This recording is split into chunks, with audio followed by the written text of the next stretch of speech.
not quite 6 o'clock, so I'll be absolutely punctual and start right on 6, I think. Just a couple of seconds.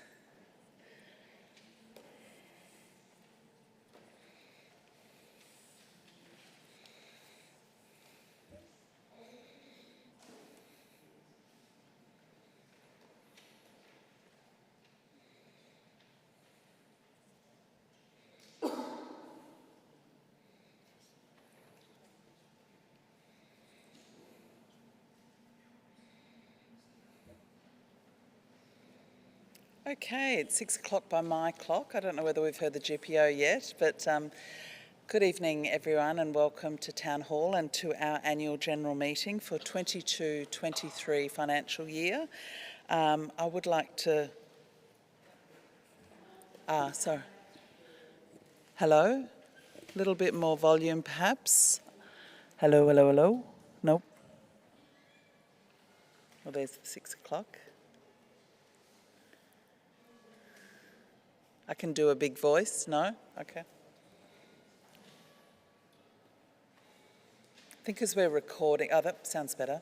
We're live streaming, so I think they need to capture my voice that way as well. So good evening everyone and welcome to Town Hall and welcome to the annual general meeting for 22-23 financial year. And to start with, I'd like to introduce a proud member of the Tasmanian Aboriginal community, Trish Hodge, to provide us with a welcome to country.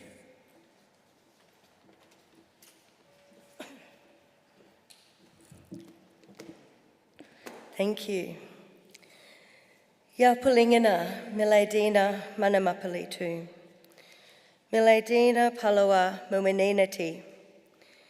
Mina milaydina truwuwe nangampi manamapali. Mina milaydina tuernomera mina ningimpi manamapali. Milaydina palawa kani nipaluna puria pawa. Warranta palawa tunapri milaydina muwinina. Tunapri, tapuri, milaydina kunani, milaydina lina, tapuri, tunapri, milaydina tu. Tunapri, tapuri, tim timili mananya, tapuri muka, tapuri, warankili, tunapri, puria pawa. Muwinina, laikara, milaydina, kipli mulaka. Milaydina ta, nayapi naramapali, milaydina ta krakapaka naramapali. Lumining impi manamapali, nagampi manamapali. Lurini, warranta maipia, naramapali, warranta ningina, naramapali, paiwuta niakara. Warranta takara, milaydina naramapali takara. Milaydina nika, milaydina mana, warranta palawa, milaydina nika. Paiwuta prungi, taimi pawa, nari ninatu. So welcome to all of you, welcome here to our land, our Milaydina. This is the homelands of the Muwinina people and called Nipaluna. My grandfather's country is Trawulway in the northeast. Trawulway people are near Larapuna at Eastone Point, and my grandmother's country is Turanomeramena, now known as Freycinet on the east coast. My grandfather is Manalagena, chief of the northeast Milaydina country and the Trawulway people. Our knowledge Tunapri travels through Muwinina country, from the top of Kunanya Mount Wellington, through the line of the freshwater, on the mountains, to the river Timtimili Mananya, out to the Muka, the saltwater country, and up to Warrankili, sky country. And our knowledge is never finished. It will always be in the country. It was here that the Muwinina hunted for food, they gave birth on country, and they died on country. Our ancestors fought bravely in the defence of their country, and we have never ceded our sovereignty. Our ancestors are still here. We feel them all around us, and they give us our dreaming and our law, our Neakara. And today we walk where they once walked. Milaydina Nika, Milaydina Mana, Warranta Palawa, Milaydina Nika. This country is us, and we are this country. Paiwuta Prungi, Taimi Pawa, always was and always will be. Nari Ninatu, thank you.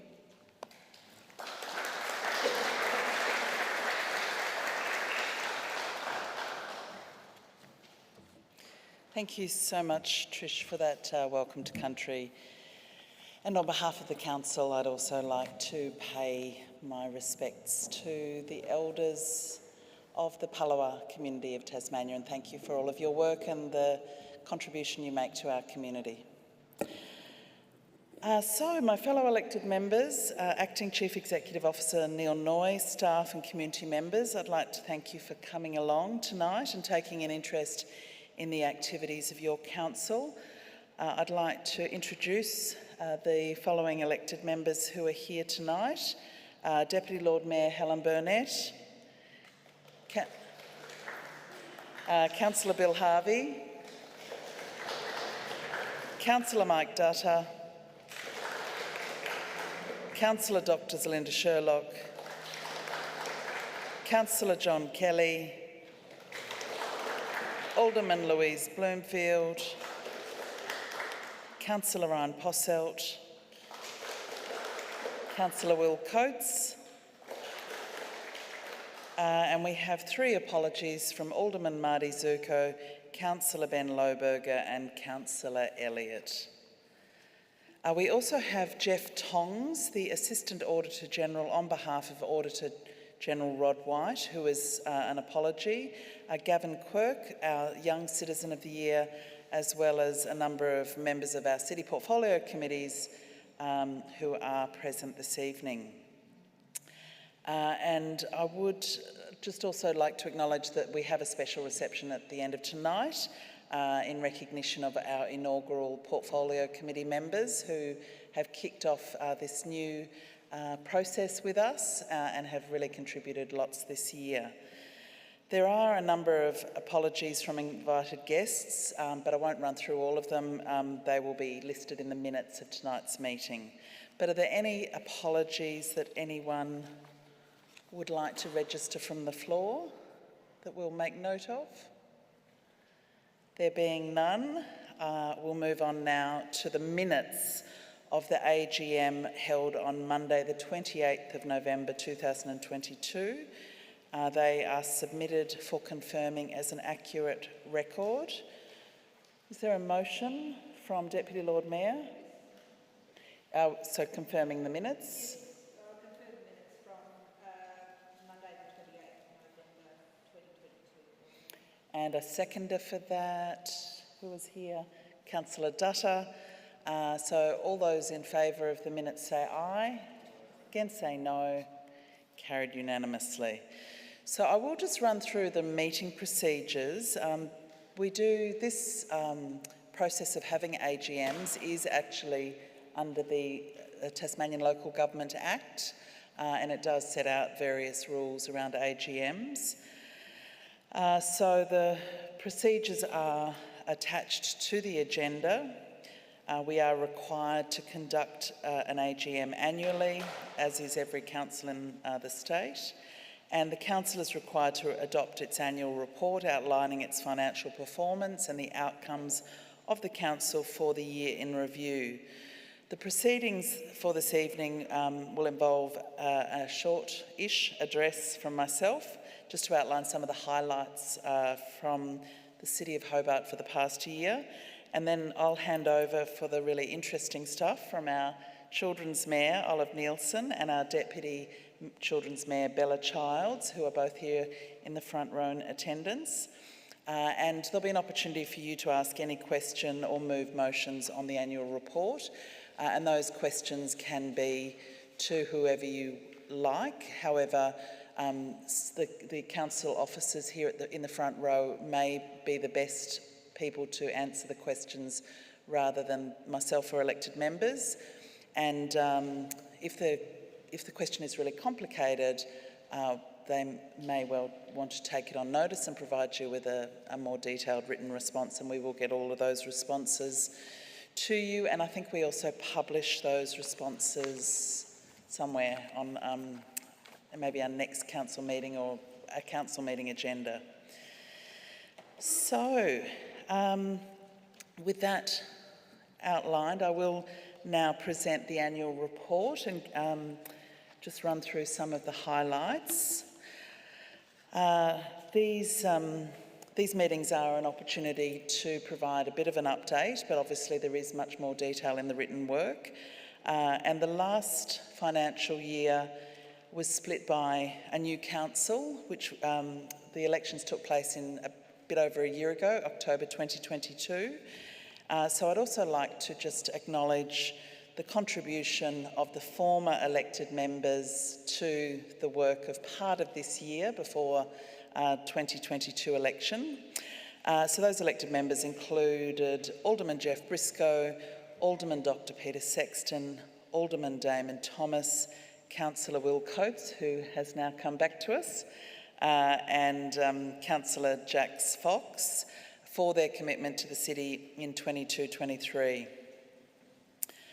So, the election of a new council provided the right moment to introduce a new portfolio, system of portfolio committees to engage with the, there we go, thank you, engage with the community more closely, and based on a philosophy of trying to involve the community much more closely in council's deliberations and discussions. So it has allowed for greater input and better connection between elected members and Hobart residents about particularly focusing in on council strategies and plans and getting some feedback on those. New portfolio committee chairs and committee members have settled into their new roles and are rapidly doing deeper dives into those specialist areas of each committee. So each of the portfolios do represent a strategic policy area identified in the community vision and the capital city strategic plan. So these are the city economy, creative city, future Hobart, sustainability in infrastructure, housing and homelessness, climate futures, heritage, mobility, water, welcoming and inclusive city, and healthy Hobart. In addition to this, there is a planning committee which has the full powers of the council as planning authority under the Land Use Planning and Approvals Act. The planning committee during that year that we're looking at, 22-23, was chaired by Alderman Simon Barakis. The establishment of other governance-related news in this financial year, we had the establishment of an elected member public interest register, and that was enacted, as well as a developer meetings register, and both of those registers reflect contemporary community expectations of transparency in local government. It's both very common in all other capital cities in Australia, and it was a sector-leading reform that is expected to actually be rolled out across all Tasmanian local governments in the next year or so. So now I'd like to move to the financial position. The City of Hobart continues to be in a good financial position. The total income of over $167 million in 22-23, and a recorded underlying deficit of $2.682 million. This was largely driven by higher costs for materials and services, as well as depreciation. In the financial year, we invested $8.1 million in new assets and $173 million, or nearly $30 million, in the replacement of worn-out assets. There were no new borrowings taken out in the financial year, and $10.259 million in existing debt was repaid. The Tasmania Auditor-General has established a benchmark net financial liabilities ratio for local governments of between 0 and 50%, and this ratio indicates the extent to which net liabilities, including debt, can be met by operating income. The city's net financial liabilities ratio at 30 June 2023 was 20%, which is well within the ratios considered as responsible, an improvement on last year's ratio of 23.9%. So moving on to development. Development has continued to be strong with an increase in the number of planning permits issued in 22-23, up to 718 approvals with a total value of $272 million. This shows that there is still strong interest in Hobart as a place to invest, and we also have to balance the community's desire for retaining the special elements of Hobart, particularly our heritage precincts, and so we have to often have negotiations and discussions with the developer to ensure we encourage sympathetic development. And this is one of the key reasons we've been developing the Central Hobart Plan, which I'll mention a little bit later. Of the $37 million that was spent on new and replacement assets, it did include investments in roads, parks, pedestrian safety, upgrades, paths and trails, and other community infrastructure. Some of the more significant community infrastructure included the Swan Street Park and the Tolmans Hill Park upgrade. So Swan Street Park upgrade was completed in 2023, and this was refined after community feedback from particularly the North Hobart communities, revealing that people did want more spaces for seating and public meeting in North Hobart, and the new park incorporates different levels, an amphitheatre style urban park design with a play area and plenty of seating. And the Tolmans Hill Park, which has been a project over a couple of years, but the new facilities include an architecturally designed shelter, toilets and barbecue area. And again, this is something that the community had been pushing for very strongly since 2020 when the playground was opened. Moving on now to the zigzag track, or the mountain really. I mean, just to say obviously that the mountain is a key part of Hobart. It's a much loved place, and it also makes up almost half, or maybe even more than half of the land that we manage. So we're quite an unusual capital city in that respect. And just to note that it is the City of Hobart ratepayers who are paying the bulk of visitor infrastructure on the mountain. And one of the really significant pieces of work this year was the Stage 2 upgrade to the zigzag track, and that has improved the durability and sustainability of the track and created a much better surface to walk on. And Stage 3 is currently underway. Another key project included the Proctors Road safety upgrade, and this included a $850,000 embankment remediation and upgrade project to address a number of considerable safety risks on this alternative from the southern outlet for particularly residents from Mount Nelson and Tolmans Hill, as well as outside the municipality.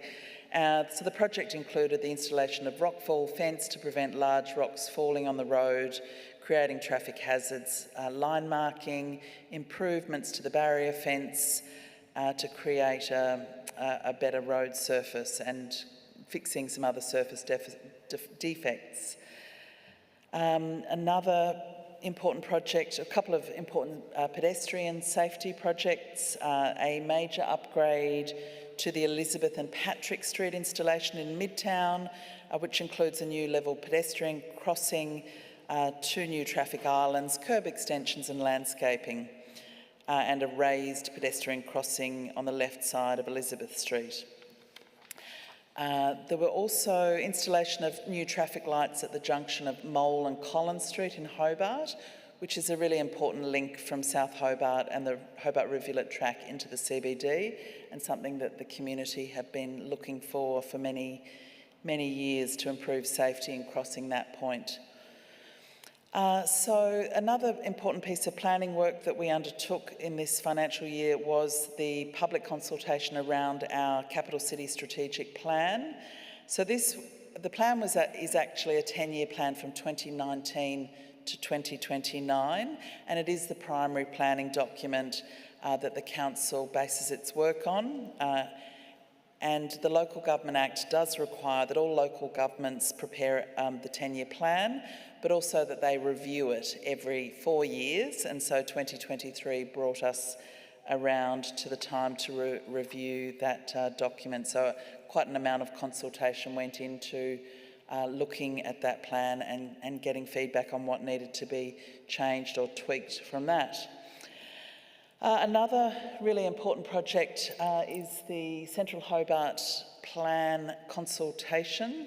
So the Central Hobart Plan consultation was completed during the reporting period, and we actually signed off on the final plan in September of this year, and an implementation plan which will outline how we actually make everything in the Central Hobart Precinct Plan happen will be brought back to Council early in the new year.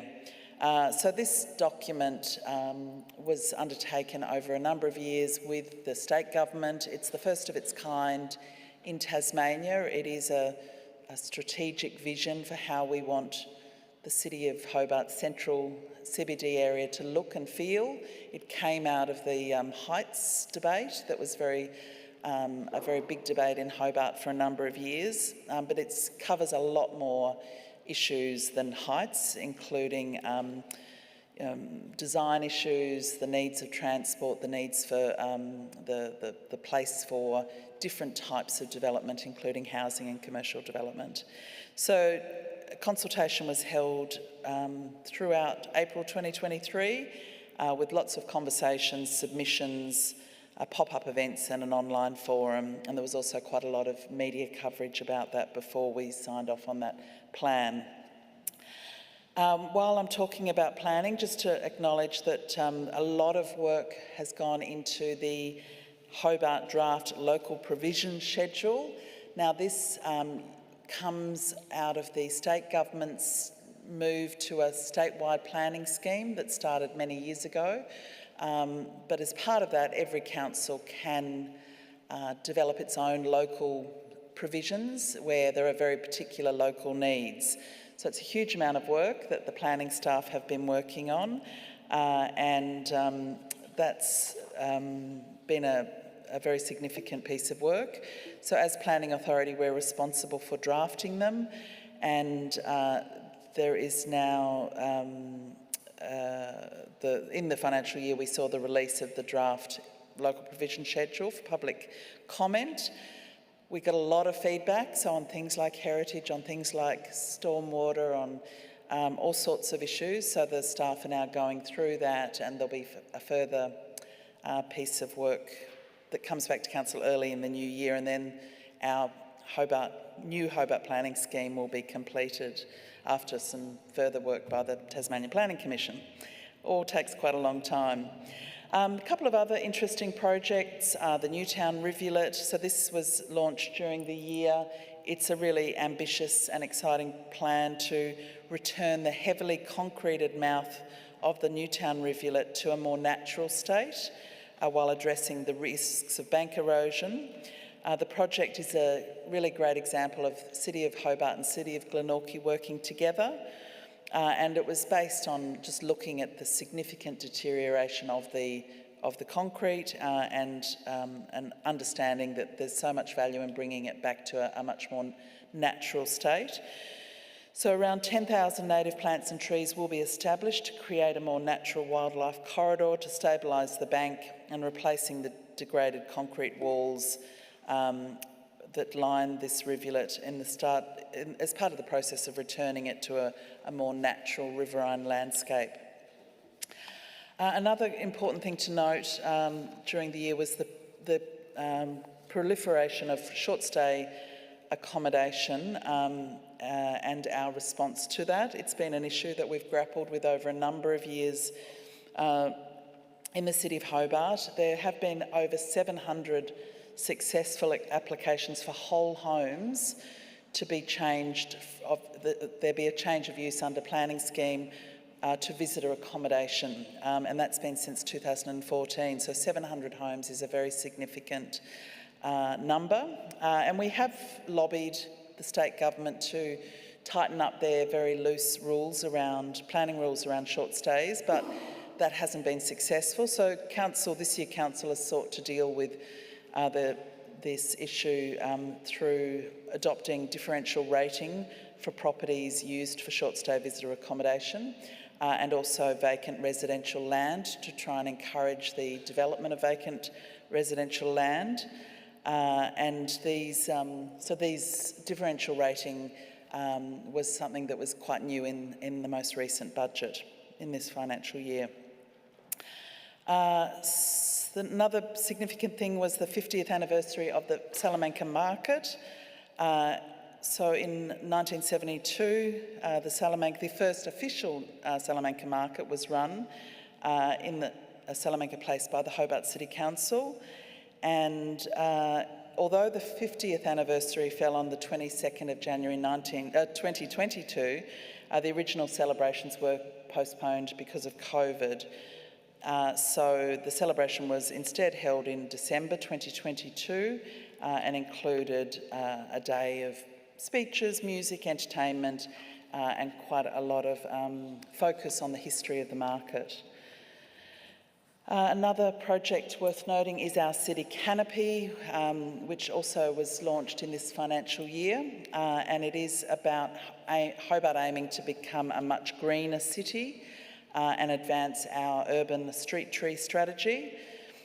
So this Our City Canopy initiative is the brainchild of the philanthropist couple Douglas and Jenny Amati, who want to leave a lasting legacy by accelerating the City of Hobart's goal of creating an urban tree canopy across 40% of the city by 2046.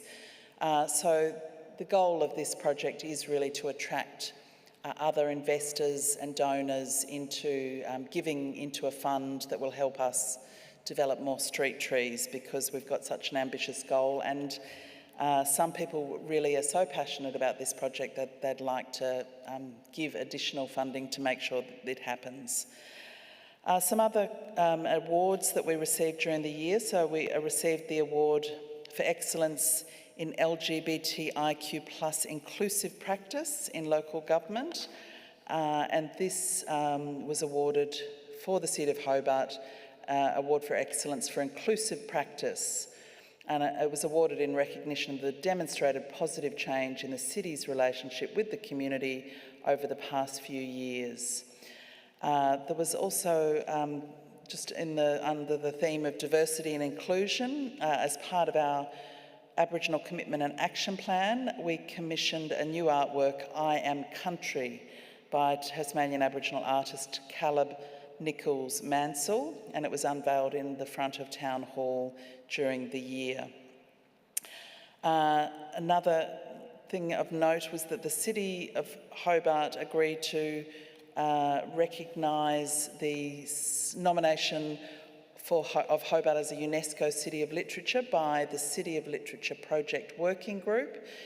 So this working group were busy during the financial year, and that included members from Tas Writers, Libraries Tasmania, University of Tasmania, Brand Tasmania, Fuller's Bookshop, and supported by the council as well.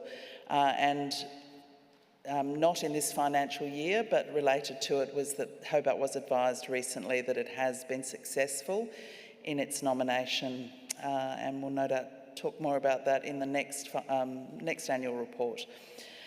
Another really important project that started in the last financial year was a $1.7 million Greater Hobart Bushfire Resilience Project called Sparking Conversations, Igniting Action. We are very thankful for the $1.7 million has come from the federal government, and it allows us to employ staff dedicated to raising awareness of bushfires in several bushfire-prone neighbourhoods across both City of Hobart and other Greater Hobart councils. And this project will be running for a number of years and is a really important piece of work.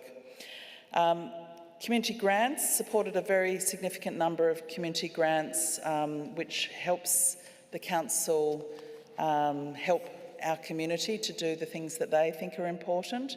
So grants included the Nigerian community's installation of a stone plaque on the International Wall of Friendship, grants for Lunar New Year and Diwali, the Hobart Football AFL Masters program used a grant to purchase a club's first defibrillator, and of course our community carol events as well were funded.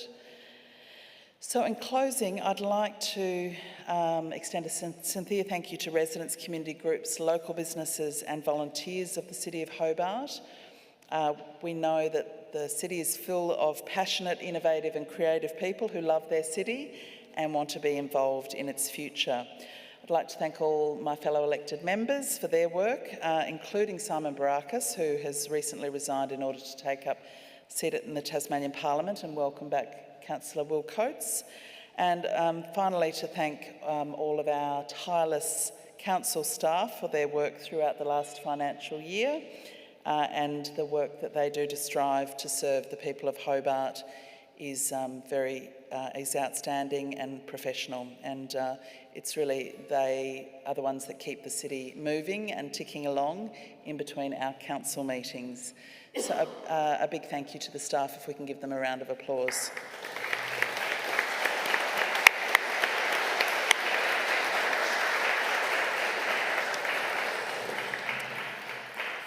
So we will come back for questions, but I would like to now pass on to our Children's Mayor. So as part of Children's Week activities, we do have a Children's Mayor program. This is the third year that we've run it, and it really is about having more engagement with the children of Hobart through local schools, and all local schools are invited to participate and be part of it. Where they ask their students to submit a short manifesto about what they would like to do in the City of Hobart if they were mayor.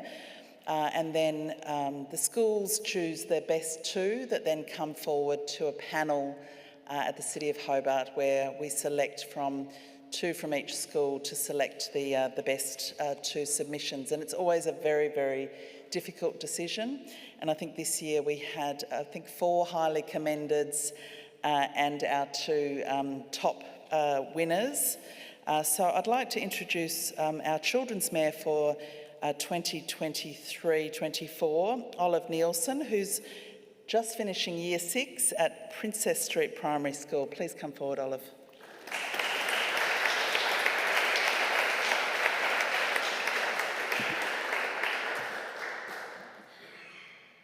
Good evening, my name is Olive Nilsson. I go to Princess Street Primary School and am in grade 6. And if I was Lord Mayor of Hobart, I would install a tram circuit running from Rest Point along Sandy Bay Road into Hobart's CBD. This route would improve Hobart's traffic issues and help us reduce our CO2 emissions.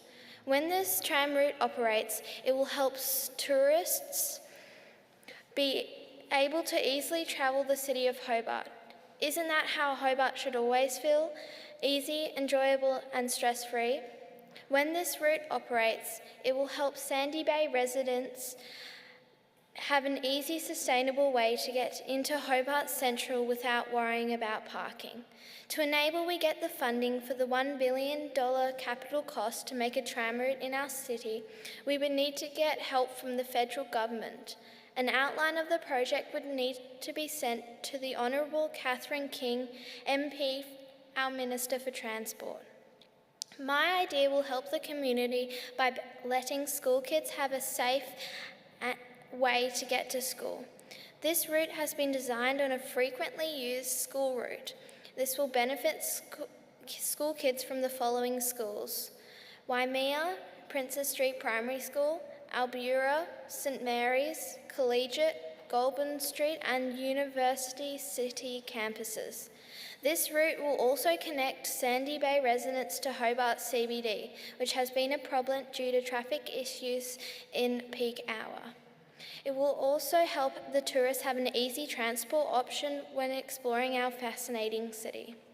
The community can help by supporting my idea and encouraging the state and federal parliament to invest in sustainable transport options for Hobart and Australia. This includes protesting for a smaller carbon footprint reducing goal for Hobart. This will also help encourage our states to be more environmentally friendly and to encourage our Prime Minister to invest more money into our sustainable options. The community can also help by supporting major renewable energy companies to help power us towards a more renewable future. Let's power Hobart sustainably.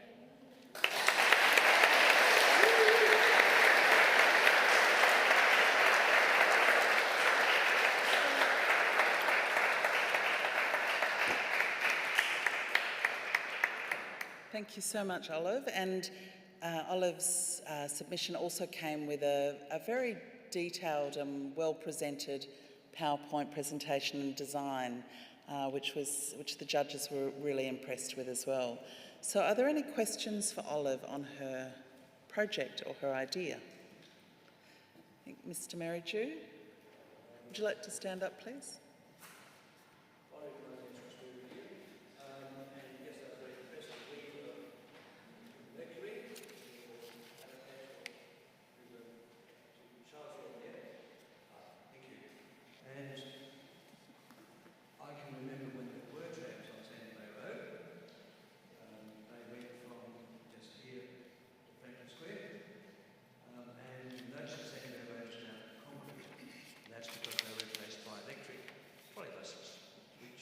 Days were very, very heavy, but it's the same philosophy of yours: clean, green propulsion, moving people and helping with traffic. So I'd like to share something with you which is a passion of mine, which is really delighted to see that we are, I think, on the same tram. I would like to see a hydrogen fuel cell trackless tram running from Ferry Wharf down here at the bottom of Elizabeth Street, and like you, it will pass 9 schools before it gets to the Hobart City High School at the Newtown Moona boundary, and it will also pass the central UTAS campus and the TAFE campus. Now, my arguments are very similar Sorry, to yours. Chris, did you have a question? And yes, I have a question. The question is, would I have your support for my trackless trams running very similar ideals to yourself? And I think I could clearly give you my support for your project. Thank you.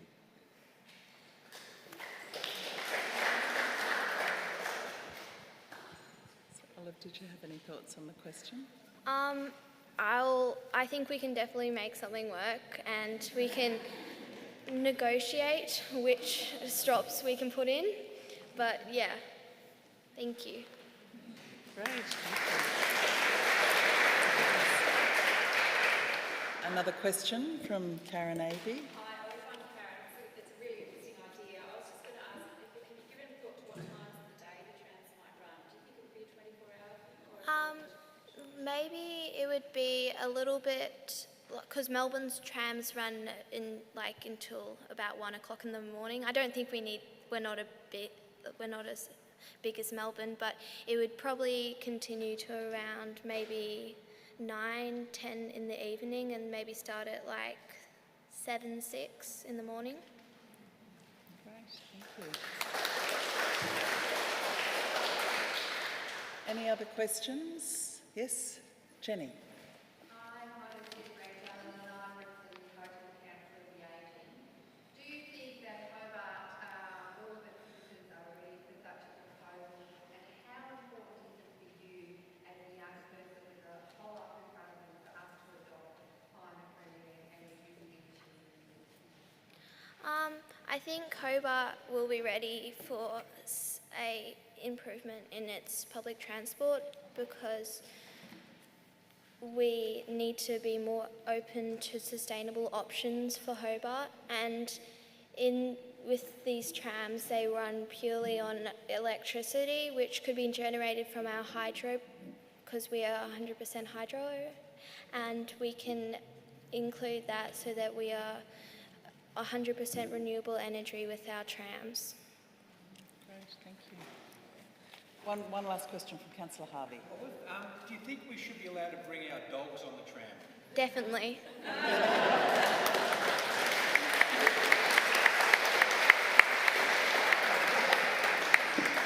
Thank you so much, Olive. Now I'd like to invite the Children's Deputy Mayor, Bella Child, Year 6 from St Mary's College, to read her manifesto.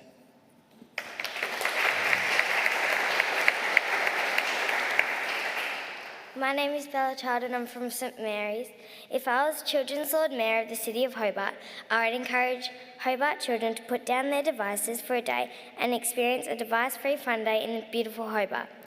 Children would participate in fun activities in different locations, including beaches, pools, libraries and ovals. There would be sandcastle building competitions, dances, friendly soccer games, diving and relay competitions at the pools, and so much more. It would be a day where there is so much fun you wouldn't need to go on your device. There would be prizes such as stickers, stamps and bubbles. Device-free fun day would be in the school holidays, so kids wouldn't miss out on school. There would also be friendly competitions for adults where they could have just as much fun as the kids. There would also be adult and children's competitions so the adults could play against the kids, build sandcastles together or even play soccer or dance together. No one would be thinking about iPads, phones or laptops because they would be having so much fun. Device-free Fun Day would raise awareness for all the fun family activities we can do in the beautiful city of Hobart without devices. My idea would benefit the whole community, including parents, children and businesses. Parents are always trying to get their kids off iPads, phones, tablets and laptops, which can be very tiring. It would benefit friends as they might even want to spend other days not on devices. It would benefit teenagers if they aren't staring at a screen all day. The elderly would also benefit as they can join in and have fun. It would benefit everyone because it's a chance to make new friends and embrace connections and relationships.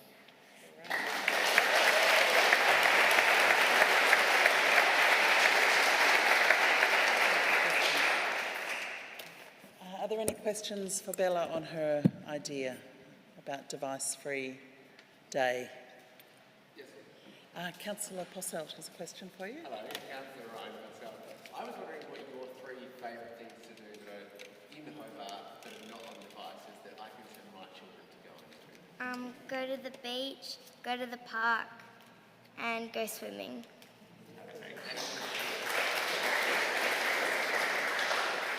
Any other questions for Bella? Mr Merridew.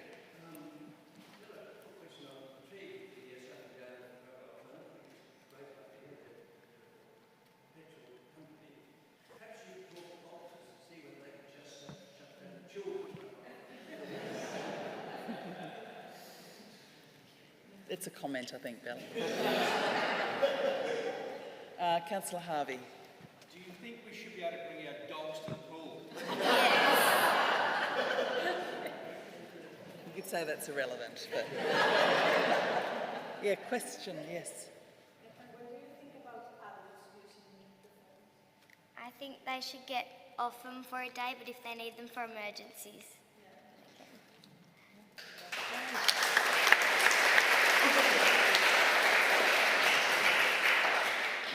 Thank you so much, Olive and Bella. And so as part of the program that Olive and Bella and the children that received a highly commended will be coming into council next week for lunch and a briefing from staff who've looked at the ideas and will provide feedback on, you know, which parts of the ideas might already be partly happening or which parts of the ideas we can try and make happen.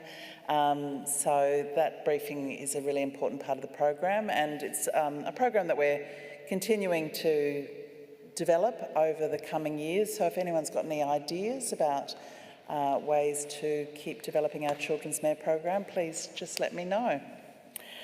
So going back to the 2022-23 annual report, receipt of written submissions from electors in relation to the annual report, and you can make a submission, so make a note for next year. There was one formal submission received and it's been provided as an attachment to the agenda. Is there any comment on the submission that was lodged by Betty Shanks? There being none, then I will see if the Acting CEO would like to comment on the submission. Would you like to come forward? Thank you, Lord Mayor. So in addition to the submission, the Friends of the Theatre Royal has also written to officers, and officers have reached out to the Friends to get a better understanding of their issues and concerns and the extent of their needs. And we'll be, after that meeting, we'll be formulating a considered response to hopefully meet those needs. Thank you, Lord Mayor.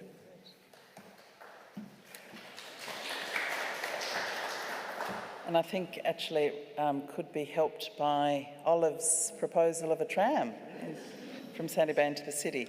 But as far as questions from the community in relation to the annual report, there were a number of questions submitted in advance of tonight's meeting, which I think will be can be answered if they're... Were you going to speak to them, sorry, or just take them on notice? I'm sorry. Okay. Sure. So a written response will be provided to the ones that were submitted, but I'd like to invite Mr. Merridew to ask his questions, but then maybe if there's other questions as well, if they can be... happy to take questions from the floor on the annual report as well. Oh, and please come and use the microphone, Mr. Merridew. And just raise your hand if you've got another question, or just come to the microphone.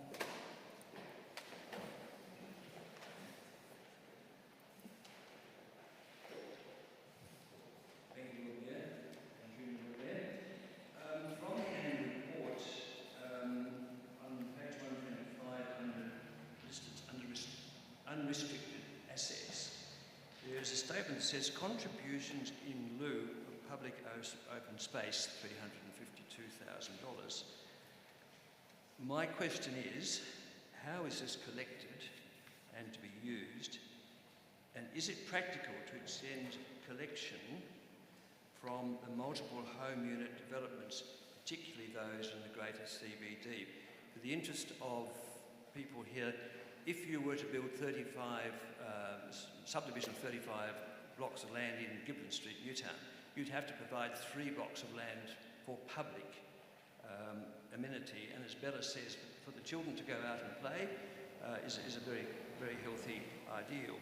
Now, but if you put a development in for 35 apartments in Bathurst Street, you do not have to provide 1 square metre of public space. Now, I believe that this city, as we see from the report images, we do need parks, and from the greening the greening fund that's been left, that you spoke about, I believe that the council really needs to come back with a reason why we cannot do this or take the opportunity to do it when a subdivision of 35 apartments is being put up in Patrick Street. That's my first question. Karen.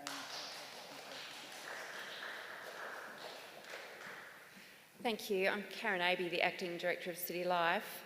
The Council is able to collect a contribution for public open space as part of an approval for a subdivision, as has been noted, if there's no public open space created as part of the subdivision. We have a policy which sets out the framework called the Public Open Space Contributions Policy, which is available on our website. Under that policy, expenditure from the Public Open Space Contribution Account will be subject to a report to Council for consideration and determined by a resolution of the Council. This expenditure will be in accordance with any adopted City of Hobart open space strategy or plan, or in order to meet any local public open space or recreational needs. The funds will be used for strategic land acquisition of public space or capital improvement of major public open space facilities, or to augment or upgrade active recreational facilities rather than for maintenance or existing infrastructure. The state government legislation which allows the City of Hobart to collect a contribution for public open space does not extend, as Mr Merridew has noted, to developments for multiple dwellings, including stratas, despite the fact that these types of developments increase the need for public open space. The Council recently endorsed the Central Hobart Structure Plan, which has an objective in respect of developer contributions, namely Objective 16, which is an equitable developer contribution system to help pay for community infrastructure. The objective includes a number of strategies and associated actions. A copy of this document is also on our website. The City of Hobart has also recently provided a submission on the draft Tasmanian planning policies, requesting broader reference to developer contributions to allow for the scope to facilitate potential developer contributions for a wider range of public benefits and infrastructure. There are also 2 projects running concurrently between State Growth's medium density guidelines and State Planning Office Residential Standards Review that will also potentially be looking to explore developer contributions' role in respect of residential development.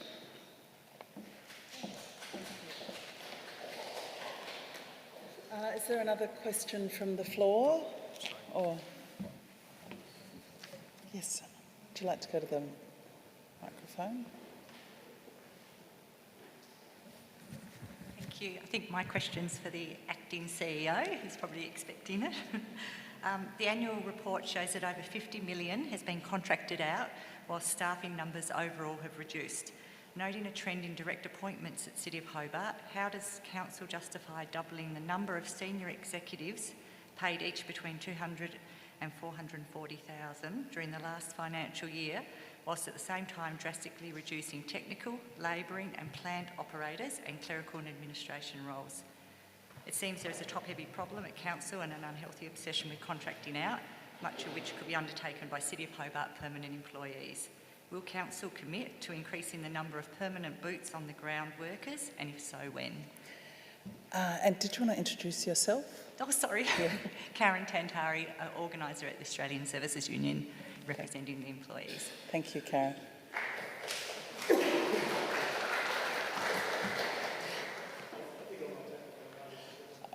Okay, so Karen, Acting CEO has asked to take that on notice, so that'll give you a much more detailed written response, which is probably really helpful, I hope. Great. If Chris, have you got another one of your questions? How many questions have you got, by the way? Sorry. Thank you, Lord Mayor. Thank you, Director. That was a very comprehensive answer and it has hope, I think. Thank you. Also on the unrestricted assets is contributions in lieu of parking, $135,000. From whom and how is this now applied? Should that base, my question is, should that base be broadened to include future parking development applications in the central CBD? These revenues plus the net $16.35 million raised this year through parking fees and fines might well be used to build future parking stations. This was how we did actually build the Bathurst Street, the Centre Point and the vast part of our Gull Street car park through that system. I'm basically asking, can it be reintroduced? Sure. Ms Abbey, would you like to come forward again? Thank you, Lord Mayor. The City of Hobart has not collected contributions in lieu of the provision of parking spaces as part of the planning process since the 2012 and 13 financial year. At that time, the City had a policy on the collection of contributions, thus allowing payment in lieu of parking provided under the planning scheme.